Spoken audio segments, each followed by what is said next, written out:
Game na nakipagbukingan ang going strong couple na sina Chloe at Olympic gold medalist Kaloy Yulo sa Good Morning Kapatid. Sa Dear Dimple segment ng Good Morning Kapatid, game na sumalang sa tanungan sina Kaloy at Chloe. 6 na taon na silang magkarelasyon ngayong Hunyo at sa tagal ng kanilang pagsasama, hindi raw uso ang selosan. Kahit pangaraw may chick o boy na umaaligid, deadma raw dyan si Carlos. Kaya may tiwala rin daw ang Olympian sa kanyang girlfriend. Ang nauuna naman daw na mag-sorry tuwing mag-aaway sila ay si Kaloy.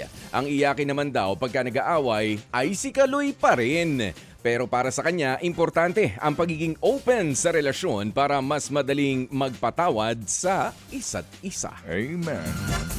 Fake news daw po ang usap-usapan online na wala na sa Itbulaga ang Singing Queens. Sa ngayon po ay abala raw sa rehearsal sina Singing Queens Anne, Eunice, KZ, Jean at Sam. Naghahanda raw sila para nga sa isang pangmalakasang production number next week. 2 years na rin po bilang Dapper Cats ang SQ, kaya naman daw po hinahanap sila ng kanilang fans nang mawala sila sa noontime ng 2 linggo. Abangan ang live performance po ng Baka Sakali at ang Singing Queens tuwing tanghali sa Itbulaga sa TV5. Biniro naman ni megastar Sharon Cuneta si Pangulong Bongbong Marcos na mali ang kanyang napiling Vice President sa nagdaang 2022 elections. Kumanta si megastar sa isang event sa Foro de Intramuros sa Maynila na dinaluhan ni na PBBM at First Lady Liza Araneta Marcos. Itinuro ni Ate Shawi ang kanyang asawang si Senator Kiko Pangilinan na nasa event din. Matatandaang kumandidato rin sa pagkabise si Pangilinan pero natalo kay VP Sara Duterte. And sir, I have only one vice president there. My date tonight. Mali your choice, no? Sorry. Okay, let's move on. Yan po ang tinig ni Ate Shawi.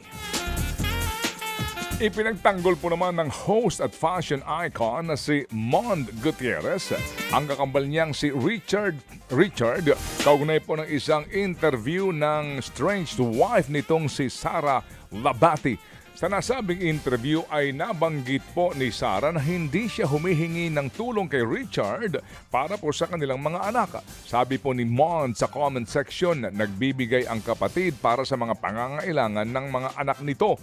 Pantay rin daw ang oras ni na Sara at Richard para sa kanilang mga anak. Dagdag pa ni Mond, hindi raw niya pwedeng panoorin lang ang video nang hindi nililinaw ang katotohanan. Sana nga po daw ay kinlaro ito sa interview. May 2 anak sina Richard at Sara.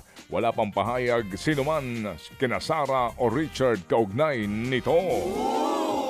Samantala, pumanaw na ang aktres at komedyanang si Vanjie Labalan sa edad na 83 taong gulang.